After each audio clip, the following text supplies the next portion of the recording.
देखिए, भारतीय जनता पार्टी ने पूरी दिल्ली में कई आपत्तिजनक पोस्टर लगाए हैं। यहां तक कि कुछ पोस्टर्स में उन्होंने दिल्ली के मुख्यमंत्री अरविंद केजरीवाल जी की फोटो तक का उपयोग किया है। हमारी लीगल टीम ने 6 दिन पहले इन आपत्तिजनक होर्डिंग्स की शिकायत करी थी और आज हम सीईओ दिल्ली से मिलकर आए हैं। ये हमारे लिए बहुत चिंता का विषय है कि 6 दिन बीत गए हैं, लेकिन अभी तक भारतीय जनता पार्टी के आपत्तिजनक होर्डिंग्स पे, पोस्टर्स पर कोई एक्शन नहीं हुआ है। ये इसलिए भी चिंता का विषय है क्योंकि आज के दिन जो चुनाव हो रहा है, जो लोकसभा चुनाव हो रहा है, उसमें लेवल प्लेइंग फील्ड पर बहुत सवाल उठ रहे हैं। नंबर 1, इस देश के इतिहास में पहली बार हुआ है कि चुनाव की घोषणा के बाद एक सिटिंग मुख्यमंत्री, एक राष्ट्रीय पार्टी के राष्ट्रीय कन्वीनर को गिरफ्तार कर लिया गया है। यह इस देश के इतिहास में पहली बार हुआ है कि एक ऑपोजिशन पार्टी, एक प्रमुख ऑपोजिशन पार्टी के बैंक अकाउंट को फ्रीज कर दिया गया है।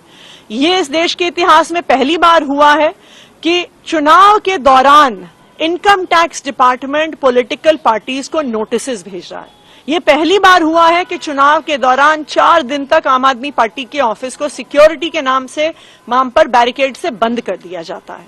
तो आज ये पूरे देश की चिंता है कि क्या इस लोकसभा चुनाव में हर पार्टी को लेवल प्लेइंग फील्ड मिल रही है कि नहीं मिल रही, क्योंकि 6 दिन में अगर कुछ पोस्टर और कुछ होर्डिंग पर एक्शन नहीं होता तो बड़ी समस्याओं का क्या समाधान होगा।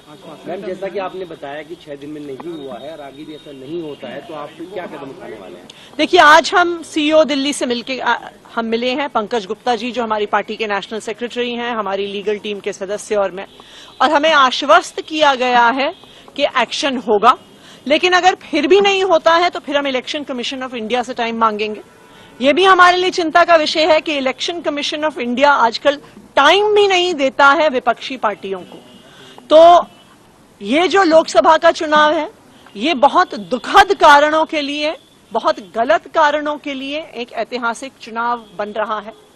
मैं इलेक्शन कमीशन को भी याद कराना चाहूंगी कि इस देश के संविधान ने आपको एक जिम्मेदारी दी है। इस देश में लोकतंत्र को बनाए रखने, बचाए रखने की जिम्मेदारी दी है और हम उम्मीद करते हैं कि इलेक्शन कमीशन किसी एक राजनीतिक दल का, केंद्रीय सरकार का एक हथियार बन के नहीं रह जाएगा। बीजेपी एक सवाल उठा रही है कि अम्बेडकर और भगत सिंह के बीच में आपने अरविंद केजरीवाल की फोटो लगा दी। देखिए, अरविंद केजरीवाल जी को भारतीय जनता पार्टी की केंद्र सरकार ने झूठे आरोपों पर गिरफ्तार किया है। आज अरविंद केजरीवाल भारतीय जनता पार्टी की तानाशाही के खिलाफ जो संघर्ष चल रहा है, उस संघर्ष के प्रतीक हैं। इसलिए अरविंद केजरीवाल जी की जो फोटो है, चाहे हमारा पार्टी ऑफिस हो, चाहे हमारा कार्यालय हो, उनकी फोटो इस बात का प्रमाण है, इस बात को याद दिलाने के लिए है कि जो आज संघर्ष चल रहा है भारतीय जनता पार्टी के खिलाफ, ये स्वतंत्रता संग्राम से कम नहीं है।